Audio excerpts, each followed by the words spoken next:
শুভ সকাল বন্ধুরা, আরও একটা নতুন ব্লগে তোমাদের সবাইকে জানাচ্ছি অনেক অনেক স্বাগত। আশা করি তোমরা সবাই খুব ভালো আছো, আমরা সবাই খুব ভালো আছি। দেখো সকালবেলায় ঘুম থেকে উঠে পড়েছি। ঘুম থেকে উঠেই ঘরের জানলা খুলতে এলাম। জানলা খুলে দেখলাম খুব সুন্দর ফুল ফুটেছে গাছে, খুব ভালো লাগলো, তাই তোমাদের সাথে একটু শেয়ার করে নিলাম। তারপরে দেখো বাসি জামা কাপড় ছেড়ে চলে এলাম সোজা রান্নাঘরে। রান্নাঘরে এসেই প্রথমে মনে হলো একটু চা খেয়ে নিই। সকালবেলায় উঠে চাটা না খেলে যেন কেমন কেমন লাগে, চাটা খেলে যেন একটু এনার্জি আসে।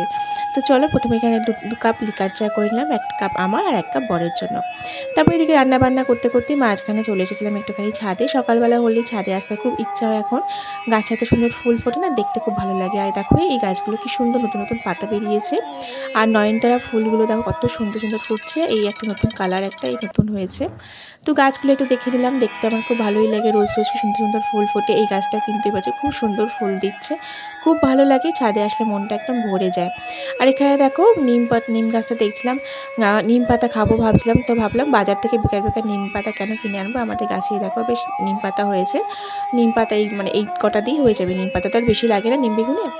তো তারপর দেখো যেগুলো ছাবার মধ্যে যে গাছগুলো রেখেছে সেই ছাবার মধ্যে সেই গাছগুলো দেখতে শিখলাম। দেখো এখানে টমেটো গাছে বেশ কয়েকটা টমেটো ধরেছে, ভালো লাগছে দেখতে। যদিও সেরকম টমেটো কিন্তু হচ্ছে না, তবু যা হচ্ছে 2-4 তাতেই কিন্তু আমার বেশ ভালো লাগছে। এইদিকে লঙ্কা গাছগুলো বেশ বড় হয়ে যাচ্ছে, তবে ফুল আসছে না, ভাবছি কবে আসবে কবে আসবে। আর এদিকে লঙ্কাগুলো দেখো সেই তোলা হয়নি, অনেক বড় বড় হয়ে গেছে। তুলতে বলছে ওর বাবাকে, ও বাবা কিছুই তুলছে না, ভাবছি আমি নিজেই তুলে নেব। আর এইদিকে দেখো এই যে লঙ্কা গাছটা আমি শখ করে কিনে আনলাম, একদম শুকিয়ে গেছে। কেন যে শুকিয়ে গেল কিছু বুঝতেই পারলাম না। তো যাই হোক রান্নাবান্না প্রায় শেষের দিকেই বোধহয়। আর ওর বাবা এতক্ষণে খেয়ে দিয়ে অফিসে বেরিয়ে গেছে। তো ছেলের খিদে পেয়েছে, ছেলে স্নান করে চলে এসছে। ছেলেকে জিজ্ঞাসা করলাম কি খাবে, তাও বললো নুডলস খাবে। তো দেখো ওর জন্য আমি একটুখানি নুডলস বানিয়ে দিচ্ছি। তারপরে এদিকে আমি রান্না বান্না সেরে সমস্ত কাজকর্ম সেরে চলে এসেছি স্নান করে এসে দেখো একটুখানি গায়ে ক্রিম লাগিয়ে নিচ্ছি। শীত পড়া শীত যাওয়ার সময়টা বেশ একটু গা দেখবে একটু ফাটে, তো আমি একটু ক্রিম মেখে নিলাম গায়ে।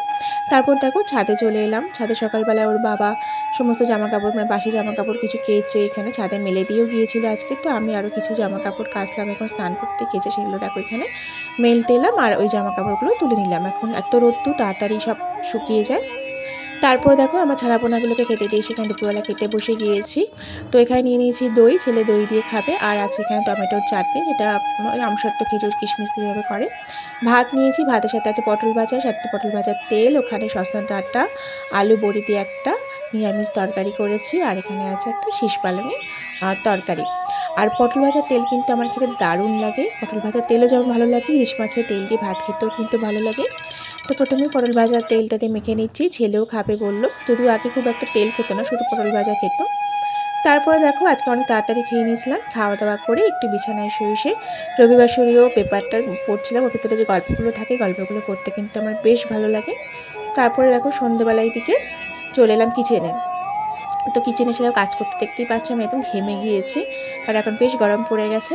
তো একটু গাজরের পায়েস করবো, আগে গাজরের পায়েস করেছিলাম, ছেলের বাবা দুজনেরই পছন্দ হয়েছিল। তো ভাবলাম আবার গাজর এনেছি, তো গাজরের পায়েস করি, কারণ রাতে আজকে রুটি করব। তো একটুখানি বাদাম ছিল, তো বাদাম দিয়ে দিলাম ওর মধ্যে একটু, দিয়ে গাজরের পায়েসটা করে নিলাম।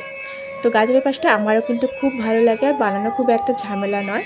তো দেখো এখানে গাজরের পায়েস হয়ে গেছে, হয়ে যাওয়ার পর একটু রেস্ট নিয়েছিলাম সন্ধ্যেবেলা। তারপর আবার রান্নাঘরে চলে এসেছি। এসে এখানে দেখো রুটি করে নিচ্ছি রাতে। আর এই সময় ওর বাবাও অফিস থেকে এসে গেছে, এসে এখানে দাঁড়িয়ে আমার সাথে ছেলের সাথে একটুখানি কথা বলছিল এই যে। তারপরে আমি এখানে জিজ্ঞাসা করলাম যে চা খাবে কি না রুটি করতে করতে, তা বললো না চা খাবে না, চা খেয়েছে। তারপরে ঠিক আছে। তো খুব খিদে পাচ্ছিলো একটুখানি, তো বলেছিলাম আসার সময় একটু কিছু নিয়ে আসতে, হাতে করে তো চপ নিয়ে এসেছিলো। তো তিনজনে 3টে চপ, আর চপগুলো কিন্তু প্রচণ্ড গরম ছিল, তো 3জন 3টে চপ খেয়ে নিলাম। তারপরে এদিকে দেখো চপ টপ খেয়ে তারপরে কিছুক্ষণ গল্প করেছিলাম। তারপরে দেখো আমরা আবার রাতে খেতে বসে গিয়েছি। এখানে ছেলে ভাত খাবে, তো ছেলেকে ভাত দিয়ে দিয়েছে, আমাদের জন্য আছে রুটি। আর একটা থালাতেই আমরা দুজনে রুটি নিয়ে নিয়েছি, আর এই যে আলুর তরকারি আর আছে গাজরের পায়েস। তো এই ছিল আজকে আমাদের রাতের খাবারের মেনু। ব্লগটাতে তোমাদের আজকের ব্লগটা ভালো লেগে থাকে অবশ্যই লাইক করো, শেয়ার করো, আর সাবস্ক্রাইব করতে ভুলো না। ভালো লাগছে না কিনা খারাপ লাগছে কেমন লাগছে তোমাদের কমেন্ট করে জানিও, ভালো লাগবে। আর দেখো এখানে খেতে খেতে জিজ্ঞাসা করছিলাম কেমন হয়েছে, তো ছেলে বললো খুব ভালো হয়েছে। বড় এখানে তরকারিটা খেয়ে বললো ভালোই হয়েছে। আর আমরা না খেতে বসে না একটুখানি কিছু একটা দেখি, নয় কার্টুন, নয় কিছু এক গল্প, নয় সিনেমা, মানে কিছু একটা দেখতে বেশ ভালো লাগে। তো চলো আজকের ব্লগটা এই পর্যন্ত, ভালো থেকো, গুড নাইট।